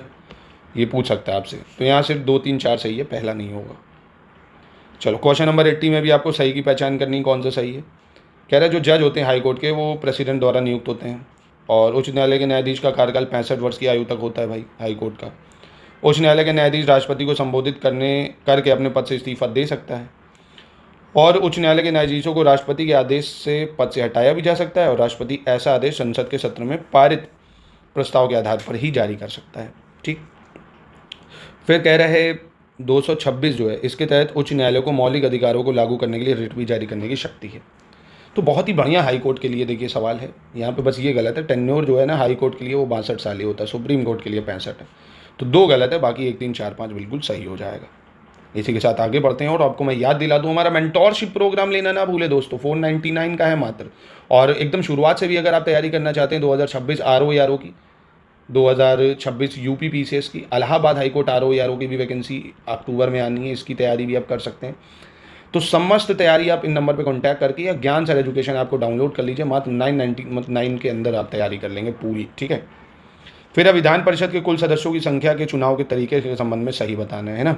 Manner of election of total member of legislative council, बहुत ही बढ़िया सवाल, और पूरा कॉन्सेप्ट आपको इसी से क्लियर भी हो जाएगा। कह रहा 1/3 जो है वो स्थानीय निकाय जैसे नगर पालिका, जिला बोर्ड आदि के सदस्य द्वारा चुने जाते हैं, मतलब 1/3 मेंबरों को ये लोग वोटिंग करेंगे।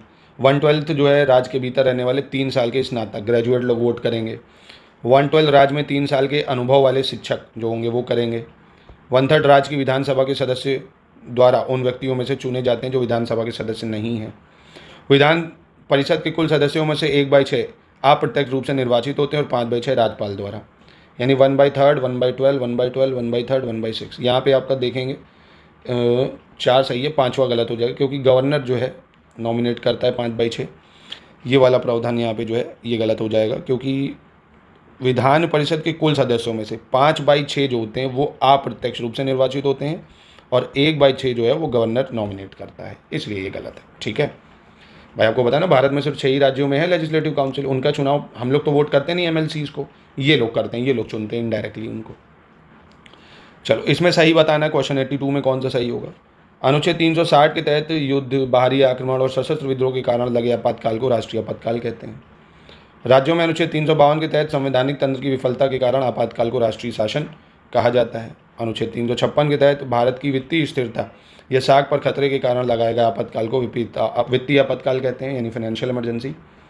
और proclamation of emergency must be approve by both the houses of parliament with in 1 month, यानी आपातकाल की घोषणा को 1 महीने के भीतर संसद के दोनों सदनों द्वारा अनुमोदित किया जाता है। तो यहाँ पे सिर्फ यही सही है, ऑप्शन डी, है ना, क्योंकि ये लगती है इमरजेंसी अनुच्छेद 352 से, और राष्ट्रपति शासन आपको पता है ये 356 से लगता है, और फाइनेंशियल इमरजेंसी लगती है 360 से, ठीक है। चलो क्वेश्चन 83 को ध्यान से पढ़ो, क्या कह रहा है। भारत के संविधान में जो वित्त आयोग फाइनेंस कमीशन है, इसको अनुच्छेद 280 के अंतर्गत एक अर्ध न्यायिक निकाय यानी क्वासी जुडिशियल बॉडी कहा गया है। वित्त आयोग का जो गठन है राष्ट्रपति द्वारा प्रत्येक 5वें वर्ष या आवश्यकता अनुसार उससे पहले भी हो सकता है। वित्त आयोग केंद्र सरकार के कुल कर संग्रह में राज्य सरकार की हिस्सेदारी तय करता है, और वित्त आयोग में 1 अध्यक्ष 6 अन्य सदस्य होते हैं जिनकी नियुक्ति राष्ट्रपति द्वारा की जाती है। तो यहाँ पे कौन सा सही है, तो यहाँ पे आप देखेंगे 1 2 3 सही है और ये गलत हो जाए क्योंकि वित्त आयोग में एक अध्यक्ष होगा, ये ठीक है, और 4 सदस्य होते हैं, राष्ट्रपति करेगा उनको नियुक्त, 6 नहीं 4 होते हैं। चलो 84 पे आ जाते हैं। 84 को ध्यान से थोड़ा सा पढ़ लीजिए क्या कह रहा है भाई। पुंछी आयोग की बात कर रहा है दोस्तों। देखिए 12 अक्टूबर को पेपर है, थोड़ा सा अच्छे से फोकस करके रिवीजन वगैरह अच्छे से कर लीजिए, है ना। मुझे पता है आप डिस्ट्रैक्ट हो रहे हो, पर प्लीज़ अपने आप को संभालिए और थोड़ा सा पूरा साल अपना बचाइए, है ना। पूरे साल आपने मेहनत करी, अब अंत टाइम में जो रिवीजन समय ना इसको ख़राब मत करिए। चलो पुंछी कमीशन के लिए बताओ यहाँ पे कौन सा सही होगा। इस आयोग ने समवर्ती सूची यानी कंकरेंट लिस्ट पर कहा है कि इससे संबंधित विधेयक पेश करने से पहले अंतर राज्य परिषद से परामर्श किया जाना चाहिए, यानी इंटर स्टेट काउंसिल से कंसल्ट किया जाना चाहिए। और इस आयोग ने यह भी कहा था कि राज्यपाल को अपनी नियुक्ति से कम 2 साल पहले तक की सक्रिय राजनीति से दूर रहना चाहिए। और इस आयोग ने यह भी कहा है कि राज्यपाल की नियुक्ति में मुख्यमंत्री का मत होना चाहिए। और इस आयोग ने कहा है कि चुनाव पूर्व गठबंधन को एक ही राजनीतिक दल मान ले जाना चाहिए। ठीक है, तो यहाँ पे कौन सा सही होगा भाई। तो यहाँ पे आप देखेंगे चारों स्टेटमेंट बिल्कुल सही हो जाएंगे आपके। ठीक है, क्वेश्चन 85 देख लेते हैं। इसमें आपको सही की पहचान करनी है, कौन सा सही। चुनावी सुधार की बात कर रहा है, यानी जो इलेक्टोरल रिफॉर्म है और जनप्रतिनिधित्व अधिनियम यानी RP एक्ट 1951, इसमें संशोधन के लिए सुझाव देने का जो उद्देश्य है 1998 में इंद्रजीत गुप्ता समिति का गठन किया गया था। अनुच्छेद 268 के अनुसार स्टैम्प शुल्क राज्य सरकार द्वारा लगाया जाता है और अनुच्छेद 281 के अंतर्गत राष्ट्रपति वित्त आयोग द्वारा की गई प्रत्येक सिफारिश को संसद के प्रत्येक सदन के समक्ष रखवाता है। तो यहाँ पे कौन सा सही है।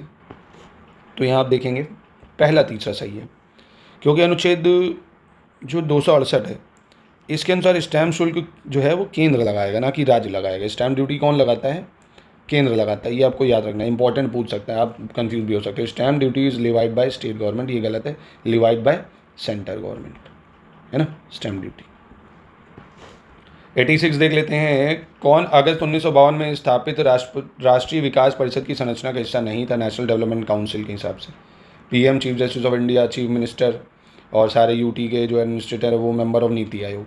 तो बहुत ही ज़्यादा आसान हो गया ये तो ना भाई। चीफ जस्टिस नहीं होगा, उसका क्या ही काम है, जुडिशियल बॉडी का कहीं भी एग्जीक्यूटिव में कोई काम नहीं है। 87 पे आ जाते हैं। 87 क्या कह रहे हैं, कह रहे हैं गलत की पहचान करनी है यहाँ पे आपको। 1991 में गठित वोहरा समिति राजनेताओं और अपराधियों के बीच साठगांठ की जांच करने के लिए बनी थी भाई, वोहरा कमेटी। उत्तर प्रदेश लोक आयुक्त अधिनियम 1975 के तहत लोकायुक्त अपनी रिपोर्ट राज्यपाल को सौंपेगा। मानव संरक्षण अधिनियम 28 सितंबर 1993 को लागू हुआ, ह्यूमन राइट प्रोटेक्शन एक्ट। और प्रशासनिक सुधार आयोग यानी एडमिनिस्ट्रेटिव रिफॉर्म कमीशन, इसके अनुसार राष्ट्रपति भारत के मुख्य न्यायाधीश, लोकसभा अध्यक्ष और राज्यसभा के सभापति की सलाह पर लोकपाल की नियुक्ति करते हैं। तो यहाँ पे सही गलत कौन सा है, तो बहुत ही आसान है, ये गलत है, क्योंकि वोहरा कमेटी बनी थी 1993 में। ठीक है, 1991 में नहीं बनी थी, 1993 में बनी थी। अब 88 भारत निर्वाचन आयोग के संबंध में सही का चयन करना है ना। इलेक्शन कमीशन ऑफ इंडिया के संबंध में यहाँ पे कौन सा आपका विकल्प सही होगा। इस आयोग की स्थापना 25 जनवरी 1950 को, और रट लेना भाई, इलेक्शन कमीशन बहुत न्यूज़ में रहा है, देख रहे हो, वोट चोर चल रहा है। 2011 में प्रतिवर्ष 25 जनवरी को राष्ट्रीय मतदाता दिवस के रूप में मनाया गया, नेशनल वोटर डे। और ये एक स्वायत्त संवैधानिक निकाय, ऑटोनोमस कॉन्स्टिट्यूशनल बॉडी है जो भारत में संघ और राज्य चुनाव प्रक्रियाओं का संचालन करती है। और मुख्य चुनाव आयुक्त का कार्यकाल 6 वर्ष या 62 वर्ष होता है, जो भी पहले हो जाए। तो यहाँ पे कौन सा सही होगा, तो यहाँ पे आप देखेंगे पहला, दूसरा, तीसरा बिल्कुल सही है, चौथा गलत हो जाए, क्योंकि इनका कार्यकाल 6 वर्ष या 65 वर्ष होता है, जो भी पहले हो जाए, है ना, याद रखिएगा। मुख्य चुनाव आयुक्त का कार्यकाल 6 वर्ष या 65 वर्ष, जो भी पहले हो जाए। चलिए अगला देख लेते हैं, क्वेश्चन 89। इसमें आपको सही बताना है, ठीक है। 4 स्टेटमेंट है, देख लीजिए एक बार। कह रहे हैं राष्ट्रीय दलों के रूप में मान्यता हेतु क्या शर्तें हैं, उनके विकल्प संबंध में क्या सही है। तो बहुत ही अच्छा है, देखिए आपका पूरा रिवीजन हो जाएगा इससे भी, एक कॉन्सेप्ट पूरा। कह रहे यदि कोई पार्टी लोकसभा या विधानसभा के आम चुनाव जो नॉर्मल इलेक्शन होते हैं, जनरल इलेक्शन, उसमें 4 या अधिक राज्यों में वैध वोटों का 6%, जो वैलिड वोट है उनका 6% लिया है। यदि किसी पार्टी को किसी राज्य या राज्य से लोकसभा की 4 सीटें मिलती हैं, यदि कोई पार्टी लोकसभा में 2% सीटें जीतती है और ये सदस्य 3 अलग अलग राज्यों से चुने जाते हैं, यदि किसी पार्टी को कम से कम 4 राज्यों में राज्य स्तरीय पार्टी के रूप में मान्यता मिल जाती है। तो यहाँ पे कौन सा सही दिख रहा है आपको, तो आप देखेंगे यहाँ चारों बिल्कुल करेक्ट हो जाएंगे, ठीक है, चारों बिल्कुल सही है नेशनल पार्टी के संदर्भ में। इसके बाद कह रहा है यदि कोई राजनीतिक दल लोकसभा के आम चुनाव या किसी राज्य के विधानसभा चुनाव में कुल वैध मतों का 8% प्राप्त करता है, तो उसे राज्य स्तरीय दल के रूप में मान्यता दी जा सकती है। यह शर्त जो है वर्ष कब से जोड़ी गई है? तो ये शर्त जोड़ी गई है कब से? 2011 से। कब से जोड़ी गई है? 2011 से। ठीक है। क्वेश्चन 91, इसमें आपको गलत की पहचान करनी है। लोकसभा और प्रत्येक राज्य की विधानसभा के चुनाव वयस्क मताधिकार के आधार पर होंगे और इसका उल्लेख संविधान के अनुच्छेद 326 में करा गया है। Universal adult franchise. संविधान के अनुच्छेद 328 के तहत किसी राज्य की विधानसभा को अपने चुनाव के लिए कानून बनाने की शक्ति दी गई है और भारत निर्वाचन आयोग के मुख्य चुनाव आयुक्त को पद से हटाने से संबंधित प्रावधान जो है 324 के तहत दिए गए हैं, 324 क्लॉज 5 में। तो यहाँ पे गलत कौन सा हो जाएगा? तो यहाँ पे गलत कोई नहीं होगा, तीनों स्टेटमेंट करेक्ट है। चलो ध्यान से क्वेश्चन 92 पे आ जाओ। यहाँ पे भी आपको गलत की पहचान करनी है। कह रहा राज्य चुनाव आयुक्त की नियुक्ति राज्यपाल करता है। राज्य चुनाव जो या राज्य निर्वाचन आयोग है नगरीय निकाय और त्रिस्तरीय पंचायत चुनाव कराता है, यानी स्टेट इलेक्शन कमीशन कंडक्ट करता है अर्बन बॉडी और 3 टायर पंचायत इलेक्शन। और राज्य चुनाव आयोग भारत के निर्वाचन आयोग के अधीन कार्य करता है। देश में प्रथम राज्य निर्वाचन आयोग का गठन मध्य प्रदेश राज्य द्वारा किया गया था। तो यहाँ पे ये गलत है। देखिए C, state election commission of India के अंतर्गत आपको लग रहा होगा वर्क करेगा, पर ये गलत है। स्टेट इलेक्शन कमीशन जो है ना वो गवर्नर के अधीन कार्य करेगा, है ना, यानी गवर्नर के अंडर में वर्क करेगा। क्वेश्चन 93 देख लेते हैं। यहाँ पे आपको सही बताना है। पंचायत चुनाव के लिए नाम जोड़ने, हटाने, प्रकाशित करने सहित मतदाता जानकारी तैयार करना, ये सब स्टेट इलेक्शन कमीशन का काम है। और भारत निर्वाचन आयोग जो है पंचायत चुनाव के लिए मतदाता पहचान पत्र या वोटर आईडी कार्ड जारी करता है, कह रहा है। और पंचायत और नगर पालिका चुनाव के लिए संबंधित राज्य के राज्यपाल अधिसूचना जारी करते हैं, यानी governor of concern state issue करता है notification for panchayat and municipality election. बहुत ही बढ़िया सवाल है। आपको, मुझे श्योर हूँ मैं कि इसके बारे में आपको कन्फ्यूजन होगी। कोई गलत नहीं है, तीनों स्टेटमेंट बिल्कुल सही है। और याद रखना, ये बहुत अच्छा सवाल है, आपसे पूछा जा सकता है। अब इसमें आपको गलत पहचानना है, इनकरेक्ट कौन सा है। ठीक है। कह रहा लोक सेवा जो आयोग है इसकी स्थापना जो है सर्वप्रथम ली आयोग की अनुशंसा पर हुई थी, उसकी रिकमेंडेशन पे हुई थी, ली कमीशन की। और जो इंडियन पब्लिक सर्विस कमीशन है 1926 में बना था और इसको भाग 16 में डाला गया यूपीएससी को। और यूपीएससी जो है आर्टिकल 315 से 23 के अंतर्गत आता है। तो यहाँ पे गलत कौन सा है? तो आसान है, इतना टफ नहीं है, ये बता लोगे आप कि यूपीएससी में बस एक चीज़ है कि ये भाग 14 में आएगा, इसलिए ये वाला बस गलत हो जाएगा, सी वाला। ठीक है, बाकी सही है। क्वेश्चन 95, इसमें आपको सही की पहचान करती है। भारत में सिविल सेवा परीक्षा सर्वप्रथम प्रयागराज में आयोजित की गई थी। पंचायतों के चुनाव संबंधी जो मामले हैं उसमें अदालतों के हस्तक्षेप पर रोक संबंधी प्रावधान संविधान के अनुच्छेद 243 ओ में है। और भारतीय वन सेवा को एक अखिल भारतीय सेवा के रूप में 1964 में स्थापित किया गया था, इंडियन फॉरेस्ट सर्विस को। तो यहाँ पे कौन सा सही हो जाएगा? तो यहाँ पे आप देखेंगे पहला दूसरा सही है। ठीक है, ए और बी सिर्फ सही है, ये गलत हो जाएगा क्योंकि भारतीय वन सेवा को अखिल भारतीय सेवा के रूप में शामिल तो करा गया है, पर ये किस वर्ष शामिल करा गया है? 1966 में शामिल करा गया है। ठीक है, 96 देख लेते हैं। इसमें आपको सही की पहचान करनी है। राज्यसभा के सदस्यों के निर्वाचन से संबंधित जो प्रावधान है वो दक्षिण अफ्रीकी संविधान से लिए गए हैं, साउथ अफ्रीका से। मौलिक कर्तव्यों से संबंधित प्रावधान ऑस्ट्रेलिया से लिए गए हैं। संसद के दोनों सदनों की जो संयुक्त बैठक है उसे रूस से लिया गया है। तो यहाँ पे कौन सा सही है? आसान है, पहला सही है सिर्फ, क्योंकि फंडामेंटल राइट आप सभी को पता होगा यूएसए के बिल ऑफ राइट से लिए गए हैं। और वहीं ज्वाइंट सेटिंग ऑफ पार्लियामेंट की अगर बात करें तो ये हमने ऑस्ट्रेलिया से लिया है। ठीक है, कॉन्करेंट लिस्ट है वो भी ऑस्ट्रेलिया से ली हुआ है। क्वेश्चन 97 में देख लेते हैं, गलत की पहचान करनी है। यहाँ पे राष्ट्रीय महिला आयोग के अध्यक्ष एवं सदस्यों का कार्यकाल 3 वर्ष होता है। राष्ट्रीय महिला आयोग के अध्यक्ष और सदस्यों की सेवा शर्तें और कार्यकाल केंद्र सरकार निर्धारित करेगी और राष्ट्रीय महिला आयोग अपनी जो रिपोर्ट है वो भारत के राष्ट्रपति को सौंपती है। और राष्ट्रीय महिला आयोग का मुख्यालय नई दिल्ली में है। तो यहाँ पे कौन सा गलत हो जाएगा? तो यहाँ पे आप देखेंगे राष्ट्रीय महिला आयोग जो है ना अपनी रिपोर्ट केंद्र सरकार को देगा, है ना कि राष्ट्रपति को। कॉन्स्टिट्यूशनल बॉडी नहीं है राष्ट्रीय महिला आयोग। ठीक है, तो याद रखना इसको। ठीक है, नेशनल कमीशन जो है वुमेन का, ये एक स्टैट्यूटरी बॉडी ना कि कॉन्स्टिट्यूशनल। आगे देखो, गलत की पहचान कर लो। यहाँ पे इसको ध्यान से पढ़ लो कौन सा गलत होगा यहाँ। राष्ट्रीय मानवाधिकार आयोग यानी नेशनल ह्यूमन राइट कमीशन जो है इसमें 1 अध्यक्ष और 5 पूर्णकालिक सदस्य और 5 पदेन सदस्य होते हैं। और इसमें 1 महासचिव होता है जो इस आयोग का मुख्य कार्यकारी अधिकारी भी होगा। और इसका मुख्यालय नई दिल्ली में है, लेकिन केंद्र सरकार की पूर्व अनुमति से मुख्यालय भारत के किसी भी क्षेत्र में स्थापित भी किया जा सकता है। तो यहाँ पे कौन सा गलत होगा? तो यहाँ आप देखेंगे पहला गलत है ना, क्योंकि इसमें चेयरमैन होगा, 5 फुल टाइम मेंबर होंगे और 7 एक्स ऑफिशियो मेंबर होते हैं। 13 मेंबर होते हैं टोटल इसमें। ठीक है, 7 होते हैं। चलो 99 देख लेते हैं। यहाँ पे आपको गलत की पहचान करनी है। कह रहा है national commission for protection of child right यानी बाल अधिकार संरक्षण आयोग की जो स्थापना है 2007 में संसद के एक अधिनियम बाल अधिकार संरक्षण आयोग अधिनियम 2005 के तहत हुई और राष्ट्रीय बाल अधिकार संरक्षण आयोग के अध्यक्ष तथा सदस्यों की सेवा शर्तों का निर्धारण राष्ट्रपति ने किया और राष्ट्रीय बाल अधिकार संरक्षण आयोग अपनी रिपोर्ट केंद्र सरकार को सौंपता है। तो यहाँ पे कौन सा गलत हो जाएगा? तो यहाँ आप देखेंगे ऑप्शन बी गलत है। क्यों गलत है? क्योंकि राष्ट्रीय जो बाल संरक्षण आयोग है इसके अध्यक्ष और सेवा शर्तें ये राष्ट्रपति नहीं निर्धारित करेगा, ये निर्धारित करेगा कौन? केंद्र सरकार। कौन करेगा? केंद्र सरकार, क्योंकि ये भी कॉन्स्टिट्यूशनल बॉडी थोड़ी है। कॉन्स्टिट्यूशनल बॉडी होगी तो करेगा भाई राष्ट्रपति। चलो लास्ट देख लेते हैं पॉस्को अधिनियम 2012। इसमें बाल शब्द को किस आयु से कम व्यक्ति के रूप में परिभाषित किया गया है, यानी जो चाइल्ड है वो किस एज से कम को रखा गया है।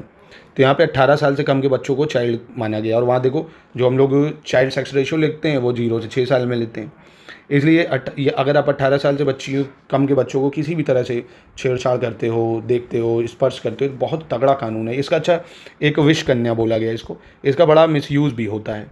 मिसयूज़ ये होता है कि भाई आदमी जो होता है गरीब घर की बस्तियों में जो बच्चियाँ रहती हैं उनको पैसे वैसे दे के किसी के खिलाफ भी पॉस्को एक्ट लगवा देता है और ये एक्ट में बहुत सारे मतलब एक तो बहुत ज़्यादा खतरनाक एक्ट है, बदनामी बहुत ज़्यादा होती है किसी के ऊपर लग गया और बहुत सीक्रेसी है, बहुत सारे इसमें फ्लॉज भी हैं, तो इसका मिसयूज़ भी बहुत ज़्यादा हो रहा है। तो खैर इसमें बच्चे माना जाता है 18 साल से कम का। ठीक है, तो यहीं पे करते हैं इसकी समाप्ति। 100 में से आप कितने नंबर ले पाए कमेंट बॉक्स में ज़रूर एक बार बताइएगा। और स्टडी फॉर सिविल सर्विसेज पे आप हर एक एग्जाम की तैयारी कर सकते हैं एकदम शुरुआत से। Selection material, test series, quiz, doubt clearance, एक एक चीज़ आपको घर बैठे प्रोवाइड कराई जाएगी। इन नंबर पर भी आप हमसे जुड़ सकते हैं।